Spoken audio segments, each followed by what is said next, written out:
그저께는 2년 전에 저한테 배워서 합격하신 분이 갑자기 고객한테 토지를 구입해 달라는 이제 그 의뢰를 받았는데 공부한 적이 있어야지 토지에 대해서 저한테 연락이 왔어요.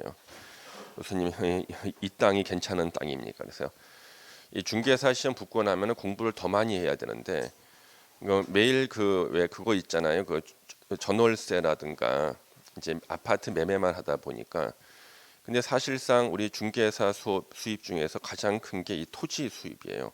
한 300억대 되는 땅을 갖다가 이제 구하는 사람이 왔는데 자기가 땅을 설명할 줄 알아야지 그렇잖아요. 예, 얼마나 힘들겠습니까? 그 되게 또 이제 그런 거 우리 흔히 말하는 그 인정 작업이 가능한 건 토지는 가능하거든요. 토지는요. 그래서 제가 또 이제 분석해 줬습니다. 잘 되라고. 예. 그럼 그거 하나 하면은 한 10년 일 안 해도 되거든. 한 10년 그렇죠. 그래서 여러분도 올해 이제 딱 시험 붙고 난 다음에는 공부를 조금 더 해가지고 큰 거를 갖다 할 수 있는 항상 준비를 하셔야 될 것 같아 보니까. 그러니까 임야도 알아야 되고 왜냐하면 크게 하는 거는 되게 이제 임야를 갖다가 형질 변경하는 거거든요. 임야를 이제 뭐 창고 부지로 만들거나 아니면 공장 부지로 만드는 건데 어저께 느끼는 게 이제 그런 그저께도 느끼는 게 되게 이렇게 큰 거 왔었을 때 본인이 능력이 안 되니까 힘들어. 예. 그래서 우리 용도 지역 같은 경우도 여러분들이 이제 다 외우시고 나면은 이 정도는 줄줄 다 외우고 있어야 됩니다. 시험에도 계속 나오고.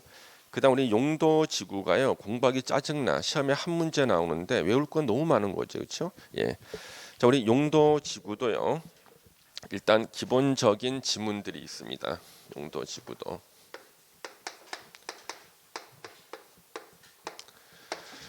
자, 용도 지역은요. 요거는 이제 전 국토의 일부에 지정하죠. 전 국토의 일부에 지정을 하고요. 요거는요. 용도 지역의 기능을 증진시켜 주는 겁니다. 용도 지역의 기능을 증진시켜 준다. 그러니까 용도 지역의 기능을 증진시켜 준다. 그래서 예를 들어서 우리가 가장 흔한 게 용도 지역이 상업 지역이에요. 근데 화재 예방 기능이 부족하다 그러면 요 상업 지역 위에다가 용도 지구 중에 이 방화 지구를 이렇게 지정하는 겁니다.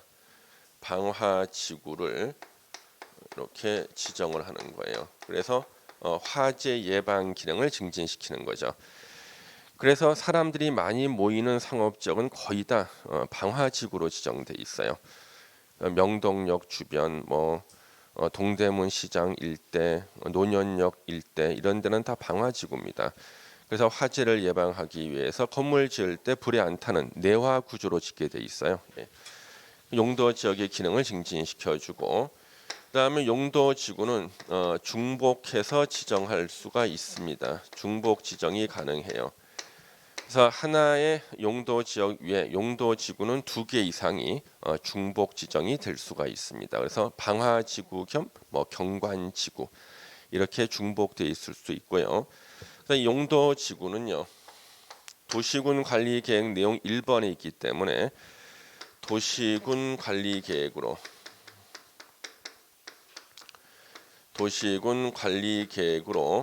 용도 지구 지정 변경을 결정합니다. 결정하고 그 용도 지구 지정권자는 누구냐는 거예요. 지정권자는 역시 도시군 관리 계획 결정권자를 계급순으로 쓰는 거죠. 국토부 장관, 시도지사하고 대도시 시장. 그래서 역시 마찬가지로 용도 지역과 마찬가지로 지정권자 똑같아요. 그 여기서도 또 틀리게 시장 군수라고 또 틀리게 나오죠. 그다음에 이제 용도 지구가 지정이 되면 그 지정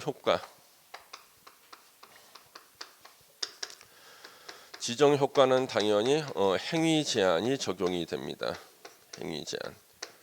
아까 우리 용도 지역의 행위 제한은 3가지였잖아요. 건축 제한, 건폐율, 용적률이었잖아요. 용도 지구에서 행위지 않은 하나밖에 없어요. 건축 제한만 있어요. 건축 제한. 그래서 요 용도 지구에서 요 건축 제한은요, 원칙적으로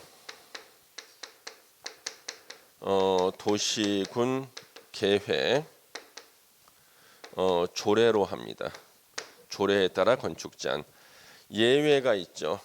예외는 특별 규정이 있을 때는 요 특별 규정을 우선 적용하고요.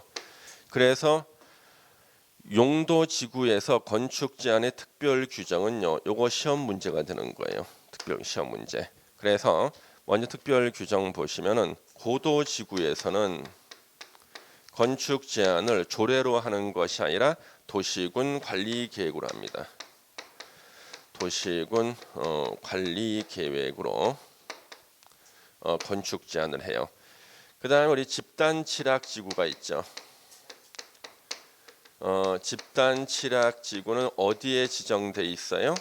개발 제한 구역, 그린벨트에 지정돼 있는 칠학 지구가 집단 칠학 지구. 집단 칠학 지구에서 건축 제한은요, 개특법으로 합니다.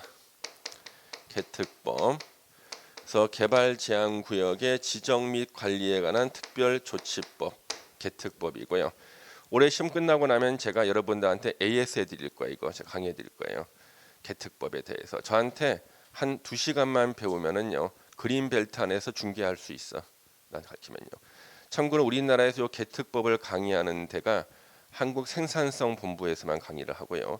박모 교수가 혼자 강의하고 있어.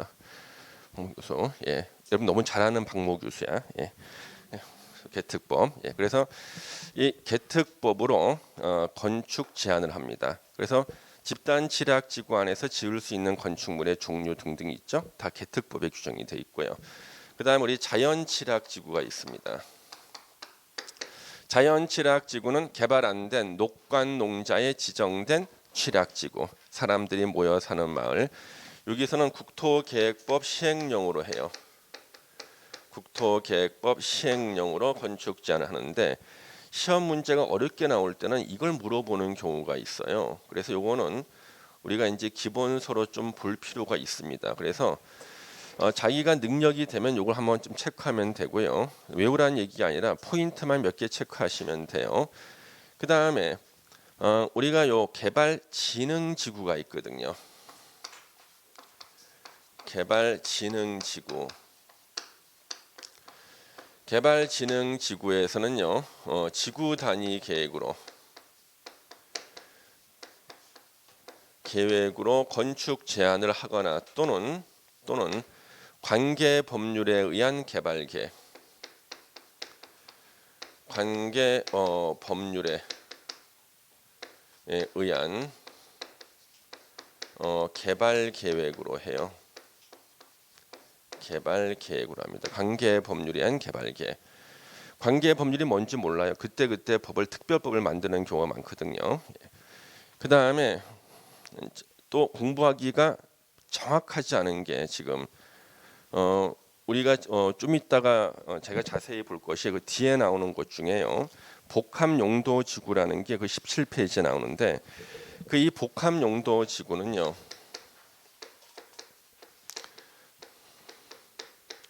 건축제는 좀 복잡해요. 이거는 이제 복합 용도 지구는 국토계획법 시행령에다가 플러스 조례, 도시군 계획 조례가 더해져서 건축 제한하게끔 돼 있어요. 조금 복잡하죠. 그래서 여기 특별 규정은 그대로 시험에서 자주 나오니까 외워둬야 돼요.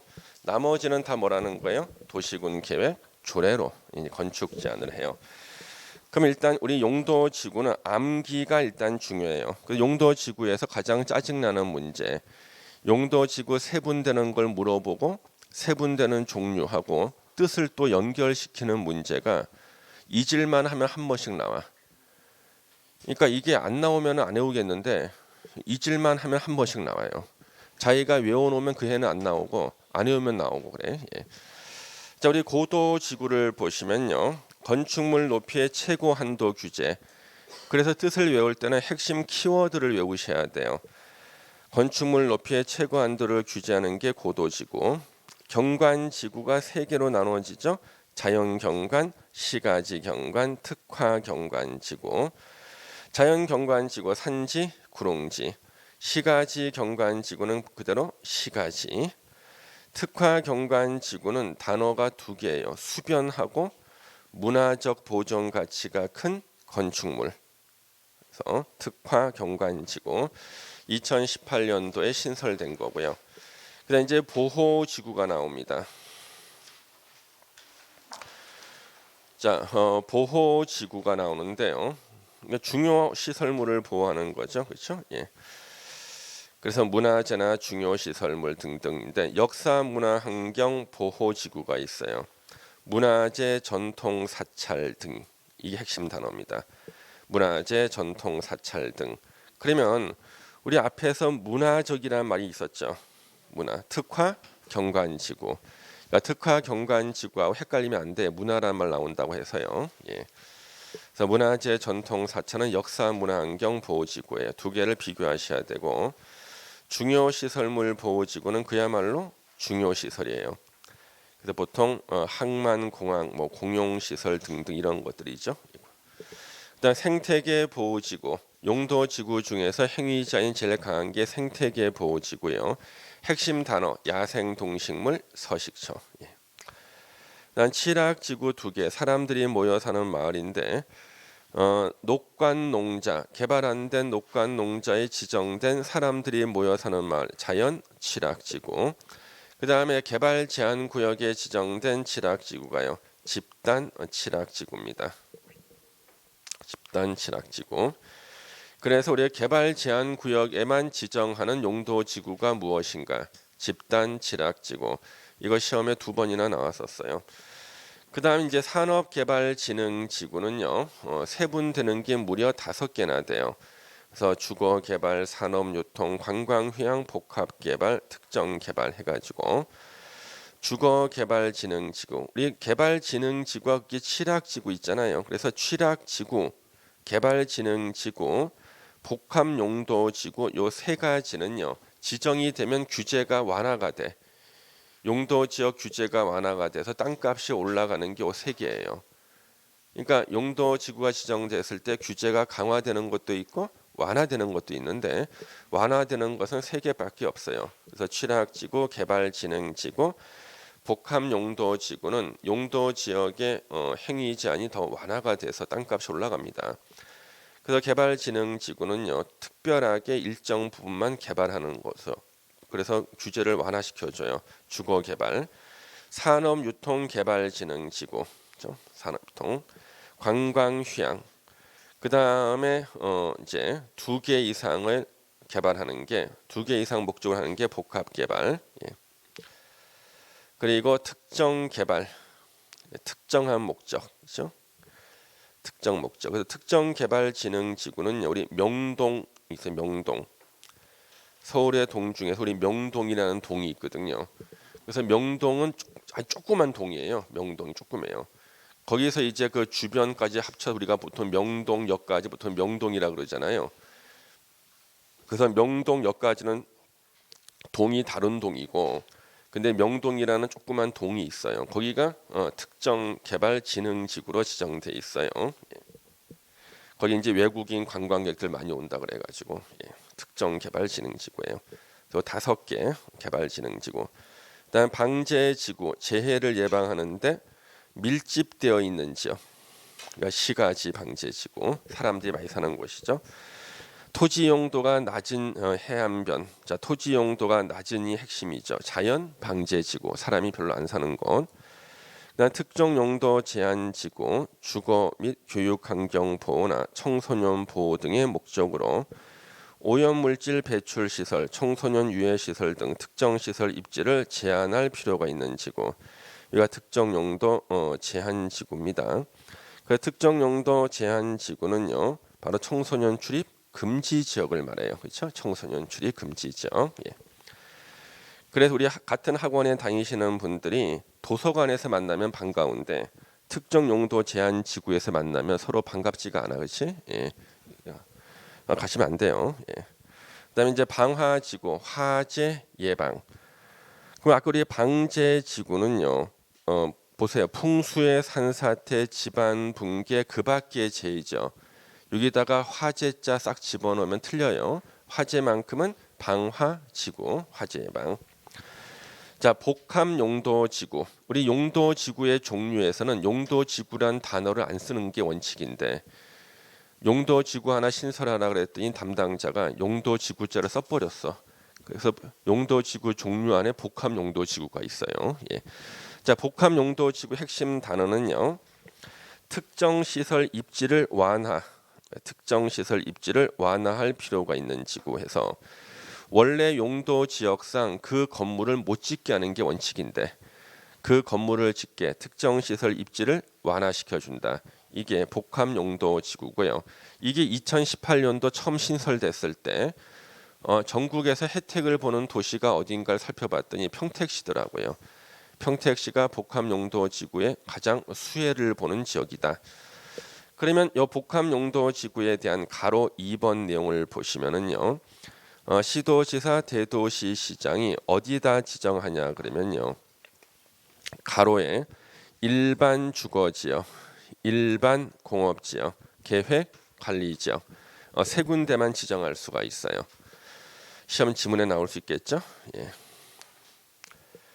그 다음에 복합 용도 지구 지정할 때 지정 기준이 박스에 나옵니다. 그래서 자 1번의 핵심은 뭐냐 그러면 건축 제한만을 완화하는 것이 적합한 경우. 그래서 우리 용도 지역을 변경하면 건축 제한, 건폐율, 용적률이 다 완화될 수 있잖아요. 근데 건폐율, 용적률은 그대로 두고 건축 제한만을 완화. 원래 못 짓게 돼 있는 건물을 짓게끔 건축 제한만 완화시켜 줄 때 복합 용도 지구 지정한다는 뜻이에요. 이번 간선 도로의 교차지, 대중교통의 결절지 여기다가 주로 지정하고요. 그 다음에 용도 지역 전체 면적의 3분의 1 이하 범위에서 지정합니다. 예. 그 다음에 4번은 기타, 그렇죠? 예. 그 다음에 이제 가로 3번은 시도나 대도시 조례로 용도 지구를 신설할 수가 있어요. 그래서 우리가 방금 외운 왼쪽 페이지의 용도 지구는 법령에 나오는 거예요. 그래서 세분되는 것은 다 대통령령에서 세분되거든요. 이거 외에도 시도나 대도시 조례로 용도 지구를 신설할 수가 있다고요. 실제로 각 지자체마다 용도 지구들이 있어요. 각 지자체마다. 그래서 지자체마다 있는 용도 지구는 시도나 대도시 조례로 신설한 겁니다. 그래서 조건이 3개예요. 시도나 대도시 조례로 용도 지구 신설할 수 있는 조건. 1번은 부득이한 사유가 있어야 되고요. 2번 행위 제한은 필요한 최소 한도에 그치도록 해야 되고 3번 용도 지역이나 용도 구역의 행위 제한을 완화하는 용도 지구는 신설이 금지가 되어 있습니다. 만약에 행위 제한을 완화시키는 용도 지구를 조례로 신설할 수 있다 그러면 선거 때가 되면 다 신설할 거예요. 그래서 행위 제한을 완화시키는 용도 지구는 신설을 조례로 할 수가 없어요. 서울시는 현재 서울시 조례로 용도 지구가 2개나 신설돼 있더라고요. 절대 그는 시험 끝나기 전까지는 1급도 안 돼. 찾아봐도 안 돼요. 왜냐하면 법령에 나오는 거하고 글자 한자씩이 틀려. 예, 그래서 조례에 나와 있는 것을 갖다가 읽는 순간 이제 시험에 나오는 법령을 갖다 못 외워요. 예, 글자가 한 개씩 틀려, 한 개씩이요. 예. 그 다음에 가로 4번이 이제 방제 지구를 의무적으로 지정해야 되는 경우가 몇 년 전에 이게 신설됐는데 신설되고 나서 한 번 시험에 나온 적이 있었어요. 지문에. 그래서 시도지사, 대도시, 시장은요.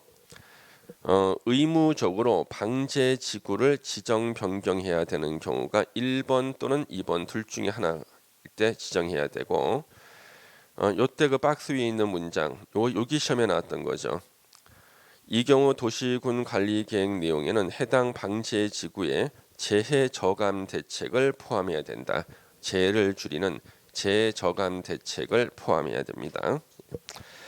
그래서 1번 또는 2번 1번 연안 침식으로 인해서 심각한 피해가 발생하거나 발생할 우려가 있어 이를 특별히 관리할 필요가 있는 지역으로서 연안관리법에 따른 연안침식관리구역으로 지정된 지역 가로 안에 연안유격에 한정한다. 이 연안유격은 뭐냐면 육자가 육지할 때 육자예요. 그래서 우리 바닷물이 이렇게 들어오잖아요. 바닷물이 들어온 그 주변까지를 우리가 보통 연안유격이라 그래요. 예. 물이 접해 있는 육지 부분까지. 그러니까 바다만 하는 게 아니라 물이 들어와 있는 육지 부분까지를 연안유격이라고 합니다. 예. 그래서 일본은 뭐 그냥 그런 거. 일본은 그냥 문장 못 외워 그냥 우리는 연안침식만 기억하면 되잖아요. 연안침식 그렇죠? 예. 예전 우리 부동산학과 교수님께서 제자가 새만금에서 부동산하는 제자가 새만금 땅 사러 땅 샀거든요. 매년 침식이 돼 바닷가라 가지고. 그래서 이 상태로 가면 10년쯤 땅이 없어져. 포락지가 된다니까요. 연안 침식 계속 침식돼 버립니다. 예.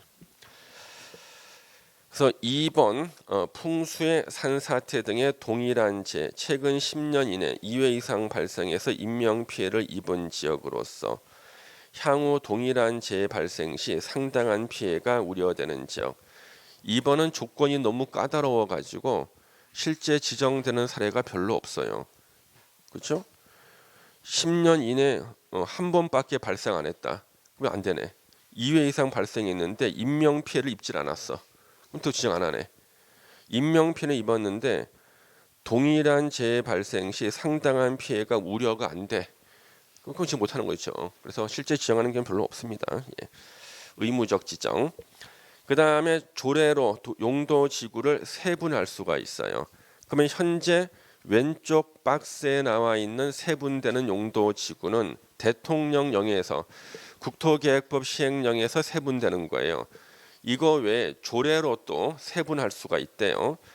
그래서 시도나 대도시의 도시군 계획 조례로 정하는 바에 따라 자 경관 지구를 추가적 세분하는데 이게 무슨 뜻이냐 그러면 현재 우리 경관 지구가 몇 개로 세분돼 있어요. 자연 경관, 시가지 경관, 특화 경관이죠.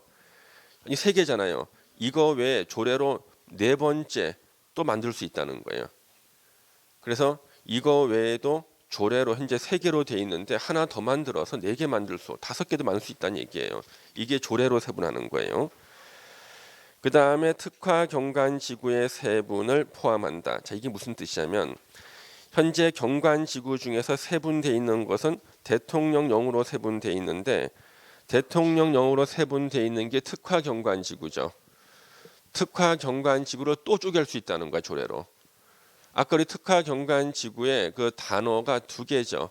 핵심 단어 수변하고 뭐예요? 문화적으로 보존 가치가 큰 건축물.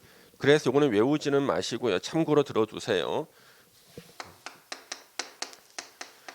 요 특화 경관 지구가 2018년에 생겼어요. 그러면 그 이전에는요. 이게 두 개였어요. 이게요. 그래서 수변 경관 지구하고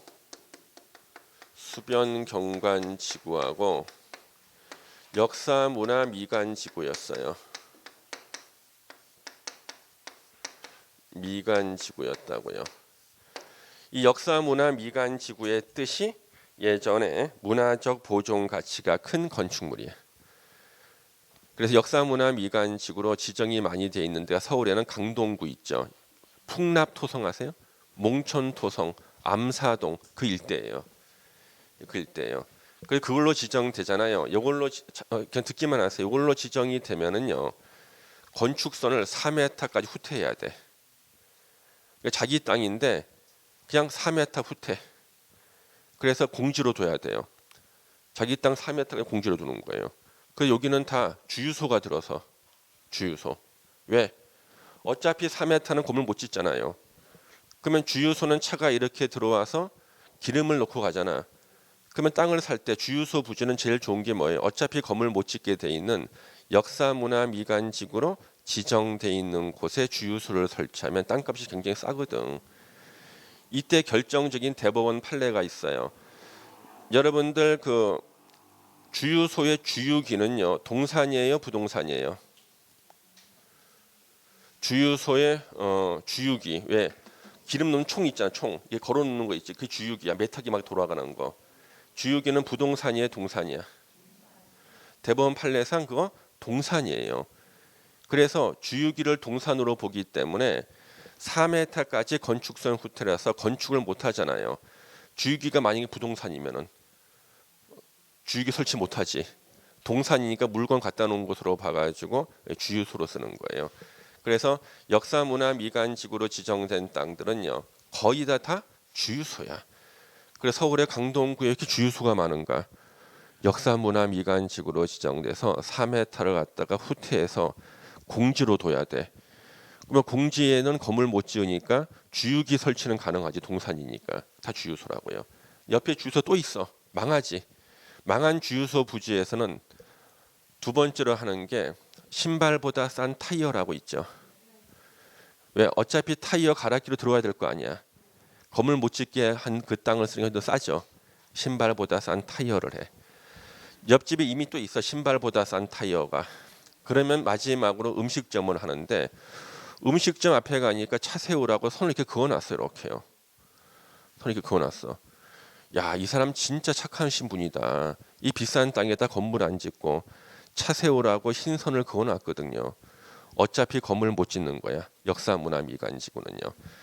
그래서 역사문화 미관지구는 바로 그런 특징이 있고 핵심 단어가 아까 문화적으로 보존 가치가 큰 건축물, 그렇죠? 예. 그 다음에 아까 수변 경관지구는 물가 있죠. 물가. 강변이나 이런 데 있잖아요. 물가의 경치를 보호하는 데가 수변 경관지구였는데 미관지구는 다 폐지가 됐거든요. 다 없애면서 두 개를 더했어요. 더해서 뜻을 만들 때 이 뜻하고 이 뜻을 더해서 만들어서 특화 경관지구가. 그래서 뜻이 수변하고 문화적 보존 가치. 그래서 우리 지자체 담당 공무원이 부지런하신 분은요. 역사 문화 미관지구로 돼 있던 것을 어떻게 바꿨을까요? 특화 경관지구 바꿨겠죠. 당연히 그랬을 거 아니에요. 서류를. 근데 아직까지 안 바꾸는 지자체가 더 많아. 그래서 어떤 분은 학원에서 내 공부할 때는 특화 경관지구로 배웠는데 그런 게 없고 학원에서는 용도 지구 중에 없다는 역사 문화 미관지구로 돼 있는 거예요. 그래서 혼동이 된다고요. 예. 바꾸는 데도 있고 안 바꾸는 지자체도 있어요. 예. 그래서 여기 그거는 참고로 알아두시고. 그래서 그러면 여기 보세요. 특화 경관지구가 두 개가 하나로 더해진 거죠. 그러면 지자체 조례로 특화 경관지구를 또 세분할 수 있다는 거예요. 왜? 물가하고 문화적으로 보존 가치가 있는 건축물이 있을 수 있잖아. 그래서 특화 경관지구가 예전에 두 개가 하나로 더해진 거니까 필요에 따라서 조례로 세분할 수 있는데 만약에 그 지자체가 물가가 없는 지자체야. 그럼 필요가 없죠. 물가도 있고 역사 문화적 보존 가치 있는 건물도 있으면 조례로 또 세분할 수가 있겠네요. 예. 그 얘기고 중요시설물 보호지구 있었죠. 우리 중요시설물은 종류가 많잖아요. 항만, 공항, 공용 다 있잖아요. 그렇죠? 그래서 필요하면은 또 조례로 세분할 수가 있고 특정 용도 제한 지구 청소년 출입 금지 지역인데요. 이것도 조례로 세분할 수가 있는 거예요. 청소년 출입 금지 지역도 조례로 세분할 수 있다. 그 다음에 가로 6번에 용도지구 지정의 효과. 우리 용도지구 지정했을 때 행위자의 하나밖에 없다 그랬죠. 바로 건축 제한입니다. 우리 건축 제한 보시면은요. 원칙이 아까 뭐랬죠? 도시군 계획 조례. 고도지구는 도시군 관리계획.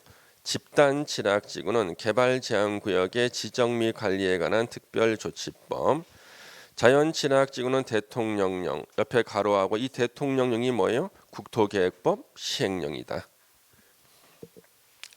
개발진흥지구, 지구단위 계획 또는 관계 법률에 의한 개발 계획이고, 그 다음에 이제 우리 아직 시험에 안 나와서 공식적으로 시험에서는 어떻게 보는지가 확인 안 된 건데 복합용도지구에서의 건축 제한은 국토계획법 시행령 플러스 조례다. 이게 법적으로 맞거든요. 근데 아직 시험에 언급된 바가 없어가지고 출제할 때는 어떻게 판단했는지를 갖다가 확인할 방법이 없어요 지금요. 제가 보기엔 여기 맞거든요. 국토개혁 시행령과 조례로 돼 있어요. 문장을 보면은. 예. 요거는 참고로 하나 적어 두시면 되겠다. 예. 그다음 우리 건축 제한에 예외가 나오죠. 그래서 1번은 뭐 시험에 당연히 나왔었고요. 도시군 계획 시설, 도로, 상하수도, 학교, 공원, 그다음에 공공청사 이런 것들이죠. 공공청사 이런 것들. 용도지역, 용도지구안에서 도시군 계획 시설에 대해서는 건축 제한에 관한 규정을 적용하지 않는다. 그래서 아까 우리 용도지역 중에 녹간농자에서는요, 건물을 4층 이하로 짓는 거잖아요. 녹간농자를 지나가는데 5층, 6층짜리 건물이 있어요. 저 건물 어떻게 지었지? 아마도 도시군 계획 시설일 것이다. 공공청사 같은 거다. 왜? 도시군 계획 시설이니까 용도 지역의 건축 제한 적용받지 않죠? 예. 그 다음에 용도 지구 중에 고도 지구를 지나가고 있어요. 건축물의 높이를 제한하는 고도 지구 지나가는데 높은 건물이 있는 거예요. 아마도 그 건물은요, 도시군 계획 시설, 공공청사 같은 거라는 거죠. 예. 그다음 이제 건축 제한 완화, 경관지구와 고도지구 안에서 리모델링을 장려하기 위해서 리모델링이 필요한 건축물에 대해서는요, 건축물의 높이, 규모 등의 제한을 완화해서 제한할 수 있다. 그래서 동그란 2번은 아직 시험에 안 나왔어요. 아니 31회 시험 때까지 한 번도 안 나왔어. 동그란 2번은요. 예. 실제로 많이 쓰고 있는데 안 나왔습니다. 예. 자, 그리고 난 다음에 우리 기본서를 싹 피셔가지고 이제 우리 보충해서 자연취락 지구의 건축 제한을 한번 보도록 하겠습니다. 자, 그거 보기 전에 우리 용도 지역부터 97페이지부터인가요? 한번 보세요. 예. 이제 가끔 이제 틀리라고 내는 문제 나오잖아요. 이제 그런 문제가 어떤 것인가도 좀 보고 100점 맞을 사람들을 대비해서 몇 가지 좀 체크해 보겠습니다.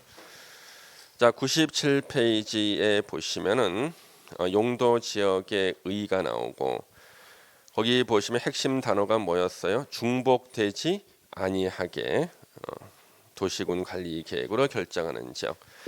용도 지역 지정권자 그 칠판에 다 썼고 용도 지역 지정은 행정 소송의 대상이 된다는 판례. 용도 지역 종류 이렇게 다 나왔어요. 이거 아까 다 봤습니다. 의도 다 봤고. 예. 그 다음에 101페이지에요. 우리 아까 용도 지역 지정의 효과 바로 첫 번째 건축 제한이었죠. 가로 1번의 건축 제한은 요거는 국토계획법 시행령 별표로 하는데 별표가 한 30페이지 가까이 돼요. 예, 30페이지 가까이 적은 글씨로 하면 한 30페이지 가까이 됩니다. 이걸 책에다 넣어놓는 것은요. 이거는 학생들한테 충격을 줘요. 그리고 읽지 말라도 책이 있으니까 읽게 돼. 읽다 보면은요 며칠이 지나가. 예. 그래서 제가 칠판에서 또 1번부터 6번까지를 외우시고 정리한 거고. 그 다음에 가로 2번 건축 제한에 관한 특별 규정. 국토계획법 시행령 별표를 따르지 않은 특별 규정인데요. 이게 31회 작년 시험까지 딱 한 번 16회 시험 때 나왔다가 다 맞게 해줬던 거예요. 딱 한 번. 그래서 요거는 여러분들 관심 있는 분들만 한번 책으로 보시고 참 재미있는 게 31회 때까지 한 번 나온 것을 가르치잖아요. 그러면 공부 시간의 대부분을 이거 외우고 그러면 이거는 1번부터 5번 하고 그래서 총 7개인데 이거 외우고 내가 칠판에 쓴 그 6개를 안 외워. 선생 입장에서는 짜증나는 거예요. 시험은 분명히 내가 칠판에 쓴 1번, 6번이 31회 시험 때까지 한 번 빼놓고는 다 그 문제였는데 16회 때 한 번 나왔던 이 박스 이걸 특별 규정을 가르치면은 이게 더 나올 것처럼 보이거든. 이걸 외우는 거예요. 그 사람의 뇌 용량은 한계가 있죠. 그렇지 않습니까? 한계 없습니까? 있죠. 근데 이걸 갖다가 채워놓은 거예요. 정직은 안 나오고. 그래서 내년에는 나올까 싶어서 일부러 한 번 더 시험 더 보고 또 안 나오고. 그다음 가로 3번은 시험에 한 번도 나온 적이 없죠. 보전 관리나 생산 관리 지역에서 주무부 장관이 자기가 주관하는 법률에 따라서 건축 제한이 필요로 인정할 때는 그 법에 따라 건축 제한할 수 있다. 예. 그다음 이제 건폐율 우리 다 외웠잖아요, 그렇죠? 그러면 103페이지 가로 3번에 건폐율에 관한 특별 규정이 있는데요. 이 특별 규정이 역사상 시험에 2번 나왔었거든. 2번. 이게 15년에 한 번씩 나왔다고요. 15년에 한 번씩. 그래서 이게 재작년에 나왔구나. 재작년에. 그때는 나올만 했었거든요. 그때 이게 개정됐었거든요. 그러니까 재작년에 근 30년 만에 개정이 됐었어요. 그래서 그때는 예상 문제로 공부를 했었는데, 그래서 이걸 또 달달 외우고 정작 왼쪽 박스에 있는 것은 안 외우고 그러면 안 되거든. 예. 그래서 우리 건폐율에 관한 특별 규정에서요. 우리가 이해만 하면 외울 수 있는 것들. 자, 취락지구 있죠. 아무 말 없이 취락지구, 이건 자연 취락지구를 말해요. 왜? 가로에 집단 취락지구가 별도로 써 있거든. 그래서 자연 취락지구에서는 건폐율을 60%로 한다. 아까 우리 자연 취락지구는 녹관, 농자. 녹관, 농자의 건폐율이 원래 다 20%죠. 계획 관리만 40%인데 글쎄 자연 취락지구로 지정을 하면은요. 건폐율을 60%까지 완화시켜줘. 그러니까 일반 주거 1종이나 2종까지. 그래서 자연 취락지구로 지정이 되면요. 사는데 별로 불편한 게 없어요. 예. 그러니까 땅값이 올라가죠. 60%까지. 집단 취락지구에서는 개특법으로 건폐율을 따로 정하거든요. 개특법도 역시 60%로 돼 있어요. 집단 취락지구 참고로 똑같아요. 하여튼 취락지구는 다 60%예요. 예. 그래서 예전에 지금 뉴스에 나오는 데 있잖아요. 광명에 그 노은사동이라고 있거든요. 광명에 신도시 3기 신도시 지정돼 가지고 그 땅 샀다가 다 뉴스에 나오잖아요. LH 공사 직원들. 거기가 광명시 노은사동이라는 곳이에요. 거기가요 예전에 집단 취락지구였어요. 그린벨트 집단 취락지구였다고요. 그런데 사람들이 집단 취락지구는 잘 모르고 개발 제한 구역까지만 알잖아. 왜 집단 취락지구란 말은 들어는 봤지만 자세한 건 모르니까. 아니 개발 제한 구역에서 어떻게 건물을 이렇게 많이 지을 수가 있어요? 이렇게 크게 지을 수가 있어요. 그러면 그 개특법의 건폐율이 60%까지 가능하거든요. 예. 그래서 우리가 개발 제한 구역에서 짓는 것 중에서 수익이 제일 큰 게 택배예요. 택배 왜 분류하는 데 있잖아요. 예, 택배 영업소 있죠. 거기는 되게 개발 제한 주택까지 멀리 떨어져 있지 않잖아요. 땅값도 싸고. 근데 거기서는 허가가 나와. 택배 영업소 허가가 나와요. 택배는 거의 다 개발 제한 구역이 있어요. 그다음 우리 개발 진흥 지구가 나오는데, 자 우리가 뒤에서 공부할 계획관리 지역과 개발 진흥 지구에다가 도시적 외의 지역의 지구 단위 계획구역 지정할 수 있었죠. 자 도시 지역이 아닌 곳에 지구 단위 계획구역 지정해서 건물을 대규모로 짓는 곳, 계획관리 지역 또는 개발 진흥 지구. 계획관리 지역의 건폐율이 40% 이하였죠. 거기에 대응하는 개발 진흥 지구도 건폐율이 40% 이하가 돼야 돼요. 그래서 여기 동그라미 1번에 도시 지역 외의 지역에 지정된 경우 40% 이하라고 돼 있잖아요. 그러면 왜 이게 2년 전에 시험에 나왔냐 그러면 동그라미 2번이 신설됐거든. 근데 그것이 자연 녹지 지역에 지정이 돼 있었을 때는 30% 이하라고요. 이게 새로 생긴 거예요. 그래서 2년 전에 시험에 나왔던 거죠. 그러니까 몇십 년 만에 개정된 거예요. 그러니까 제가 공부 처음 시작했을 때하고 하나도 바뀌지 않았다가 2년 전에 개정돼서 그때는 예상 문제가 된 거죠. 자, 수산자원 보호구역은 40%. 근데 많은 사람들이 이해가 안 되는 게 4번이었어요. 자연공원. 자연공원법에 따른 자연공원은 60% 이하. 우리 자연공원으로 지정된 곳에 가면은요. 거의 다 지목은 임야고요. 용도 지역은 거의 다 자연 녹지나 보전 녹지나 이래요. 예. 그럼 자연 녹지나 보전 녹지 지역은 용도 지역상 건폐율이 얼마가 되는 거야?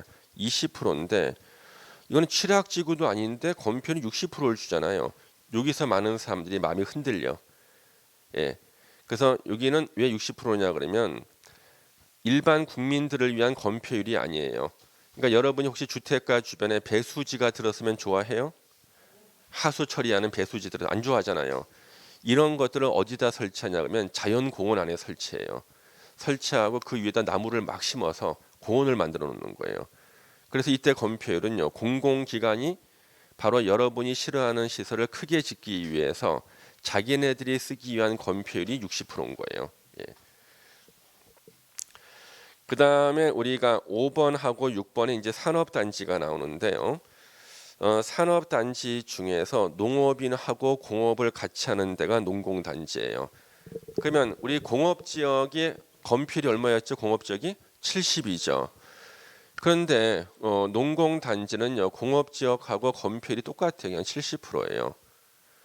그 얘기는 뭐냐면 공업지역이 아닌 곳에다가 농공단지 지정하면은 공업지역의 건폐율 70%를 주겠다는 거예요.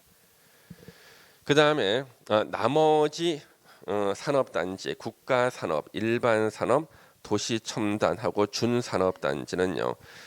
여기는 기존의 공업지역보다 공업을 더 열심히 하는 곳이거든요. 건폐율 10%를 더 줘. 80%가 되는 겁니다. 이러면 좀 이해가 되지 않습니까? 건폐율 얼마 주는지 그렇게 이해해서 이제 암기를 하시면 되는데 출제 빈도는 높지 않다. 그다음 이제 용적률 계산식이 나와 있고 용적률은 다 외웠다고 의제를 하고 그다음 거기 이제 보충학습 방제지구의 특례가 이게 올해 신설이 됐거든요. 방제지구의 재해 저감 대책에 부합하게 재해 예방 시설을 설치하는 건축물의 경우는 재해 예방 시설 설치할 돈 들어갔잖아요, 그렇죠? 돈을 쓴 만큼 혜택을 줘야 돼요. 그래야 주거, 상업, 공업 지역 주상공일 때 해당 용적률의 1.2배, 120%는 1.2배를 말해요. 1.2배 범위에서 조례로 정하는 비율로 할 수 있다. 1.2배까지 완화시켜 줄 수 있다는 거예요. 재예방시설 설치하면 주거, 상업, 공업 지역에서 1.2배까지 완화시켜 줄 수 있다. 자, 이제 용적률에 관한 특별 규정이 나옵니다. 개발진흥지구, 도시적 외의지역. 우리 도시적 외의지역의 지구 단위 계획구역 지정할 수 있죠. 계획관리지역이나 또는 개발진흥지구. 계획관리지역 용적률이 얼마요? 100%. 거기에 대응하는 개발진흥지구도 얼마? 100% 똑같아요.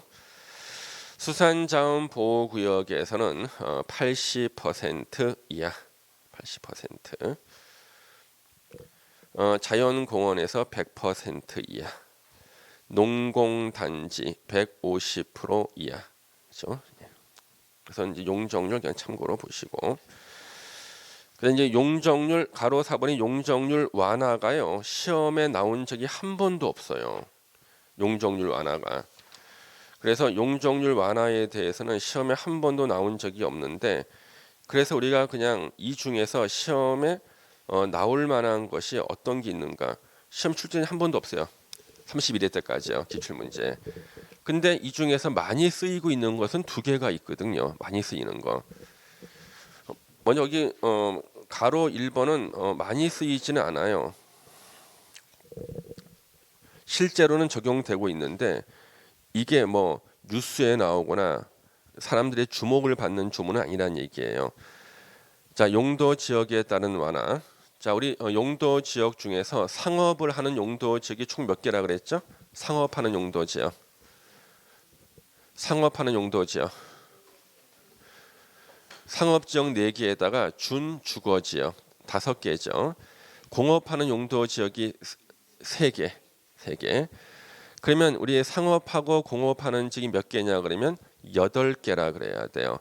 그러면 상업이나 공업하는 8개 중에서 각종 규제를 완화시켜 주지 않는 데가 유통상업지역이에요. 그래서 유통상업지역을 뺀 나머지 7군데에서 건물을 지을 때 옆에 넓은 도로가 있거나 공원 같은 게 있으면은요. 일조권을 침해당할 건물이 없죠. 그래서 용적률을 120%면 1.2배까지 완화시켜 주겠다는 거예요. 그래서 우리가 건물 지을 옆에 넓은 도로변이나 옆에 공원이나 하천 옆에다 건물 짓는 이유가 용적률을 1.2배까지 완화 적용받을 수가 있거든요. 물론 시험에 나온 적은 없고요. 그 다음에 또 많이 쓰이는 게 방가로 2번 대지 제공 비율에 따른 완화. 이게 바로 기부 체납이에요. 기부 체납. 그래서 땅값 비싼 곳이 있어요. 상업지역하고 정비 사업할 때 중에 재개발 사업과 재건축 사업 시행하는 정비구역. 땅값 비싸죠. 여기서 자신 소유 대지를 잘라서 공공시설 부지로 제공한다. 뭐 공용 주차장 부지라 이건 제공하면은 감사의 뜻으로 용적률을 200%, 200%는 2배예요. 2배까지 완화시켜 주겠다.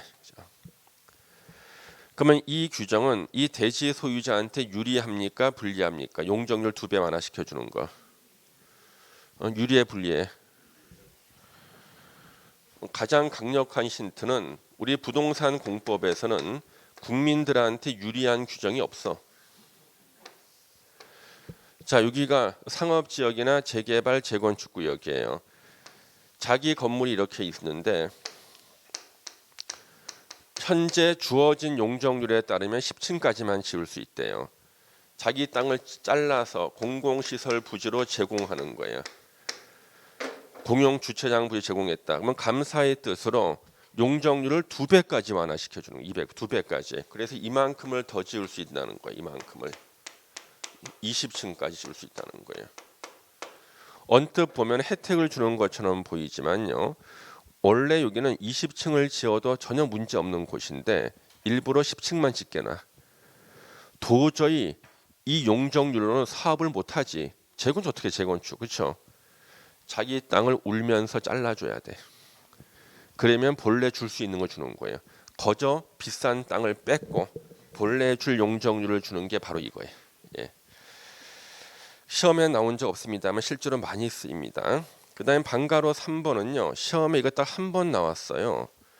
중요해서 나온 건 아닌데 녹지 지역에서 도시 지역 중에 녹지 지역하고 관리 지역에서는 창고는요. 조례로 정하는 높이로 규모 등을 제한할 수가 있다. 그래서 이게 시험에서 지문에 나왔는데 이게 왜 나왔냐 그러면 교수님께서 이제 문제를 만드시는 거예요. 다음 중 관리 지역에 대한 설명으로 틀린 것을 찾아라. 그래서 1, 2, 3, 4번을 썼는데 자기는 지문이 5개가 될 줄 알았는데 4개밖에 안 나오는 거야. 그래서 5번 지문에 대통령령 구석에 있는 지문이 하나 있거든요. 관리 지역 검색하면 하나가 더 있어. 이거야. 그 5개 지문 채우려고 5번에 냈던 게 바로 이겁니다. 이거는 왜냐 그러면 이거 실제로 많이 써요. 그래가지고 지금 경기도 지역에서는요, 이 관리 지역에서요, 녹지 지역과 관리 지역에서요, 창고를 갖다가 조례로 규모나 높이를 다 제한해요. 그래서 현재 이것 때문에 소송이 굉장히 많아요. 왜? 창고의 높이나 규모가요, 다 틀려. 녹지 지역과 관리 지역에서는요, 안성이 틀리고 용인이 틀려 다. 그리고 조례니까 수시로 바꿀 수 있잖아요. 난리 나는 거예요. 난리 나는 거예요. 예. 옆에 대지에 지은 창고는 크게 지었는데 내가 지으려고 했더니 그 사이 조례가 바뀌어서 크게 못 지어. 그럽니다. 그래서 이것도 많이 쓰이는 지문이라서 5번 지문에 채워 넣은 적이 있었어요. 예. 그다음 가로 5번 이건 생긴 지가 오래되진 않았습니다. 시험에 아직 안 나왔는데 사회복지시설에 대한 용적률의 특례.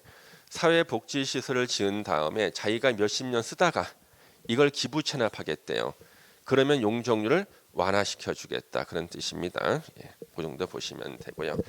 이렇게 하면 이제 우리 용도 지역은 정리가 다 됐고 거기에 우리 용도 지구를 보시면은 용도 지구의 의의가 나오죠. 용도 지역의 제한을 강화 완화, 용도 지역 기능을 증진시키는 게 핵심이죠. 지정 나왔고 종류 다 보셨고 복합 용도 지구 다 보셨고요. 예. 방제 지구 의무적 지정 다 받고 113페이지 용도 지구 지정 제한. 이것도 제가 이제 설명드렸었는데 뭐냐 그러면 아까 우리 용도 지구에서의 건축 제한을 조례로 하는 것이 원칙이잖아요. 조례로 용도 지구의 건축 제한하는 용도 지구가 있는데요. 조례를 건축 제한을 조례로 만들기 전에 먼저 용도 지구 지정하면 안 된다는 거예요. 그러니까 건축 제한을 조례로 해. 예를 들면 방화지구다. 방화지구는 조례로 하거든요.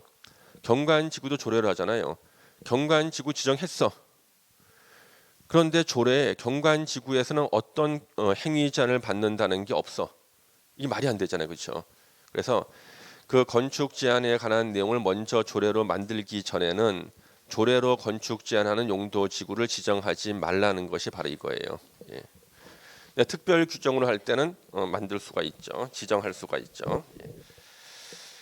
자, 그다음에 이제 뒤로 넘겨서 115페이지를 보시면은 이제 드디어 칠학지구 안에서의 건축 제한 나오는데 1번의 집단 칠학지구에서는 개특법이라 그랬죠.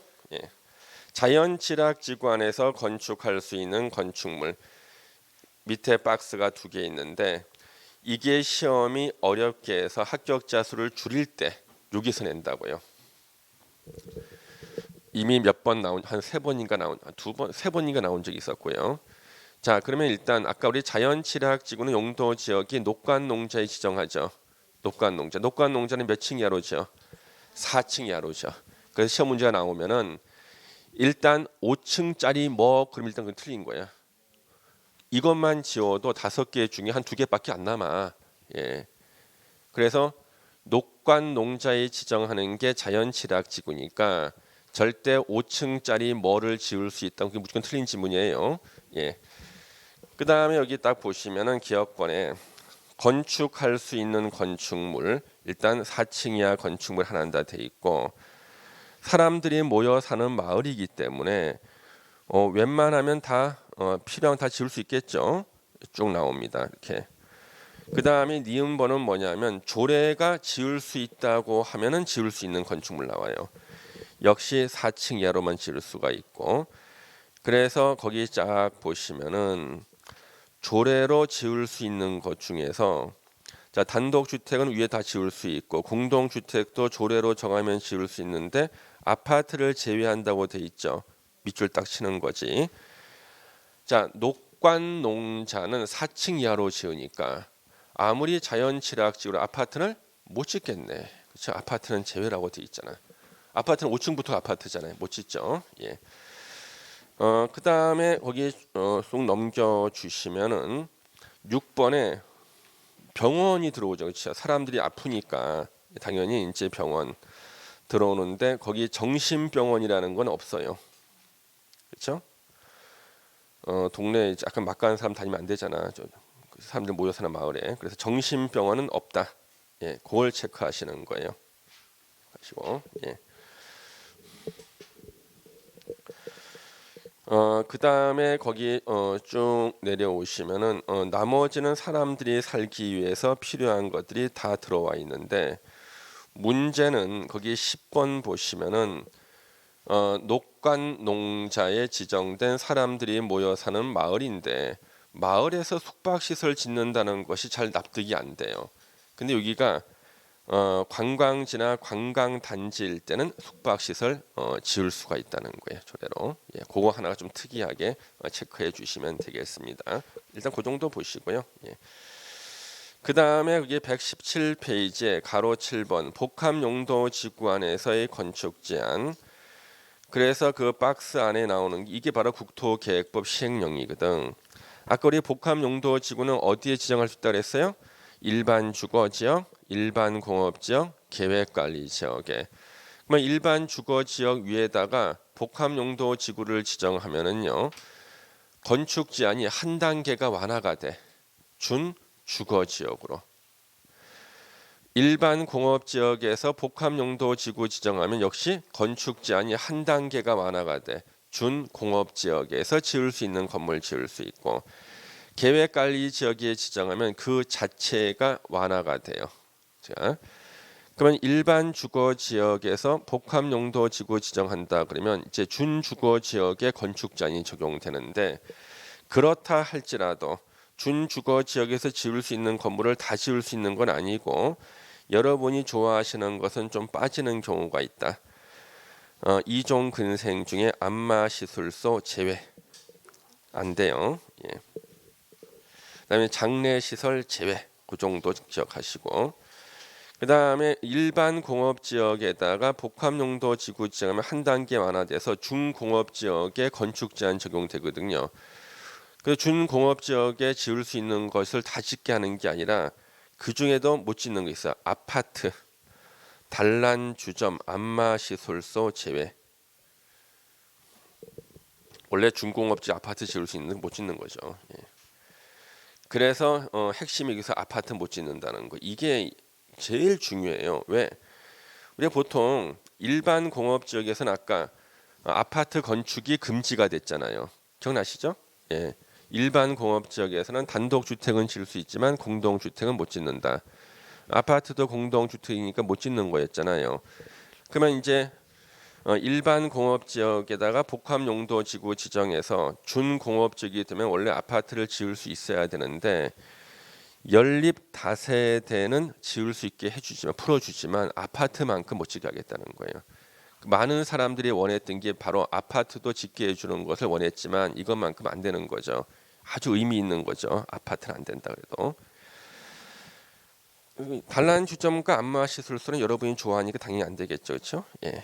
그 다음에 계획관리 지역은요, 위락시설을 갖다가 지을 수가 있어요. 예. 위락시설. 그 다음에 일반 음식점도 지을 수가 있고요, 숙박시설도 지을 수가 있습니다. 그래서 계획관리 지역에 복합용도 지구 지정하면은요, 이건 땅값이 엄청 올라가죠, 그렇죠? 예. 그렇게 보시고 나머지는 이제 참고로만 보시면 되겠고요. 좀 이따가 볼 거 여기 먼저 나왔어요. 118페이지 방가로 3번에 용도 구역 안에 건축 제한이 있죠. 이거는 조문 위치가 먼저 앞에 나와서 먼저 본 겁니다. 좀 이따가 다시 한번 살펴볼 겁니다. 예, 잠시만 쉬었다가 이제 용도 구역을 보겠습니다. 예.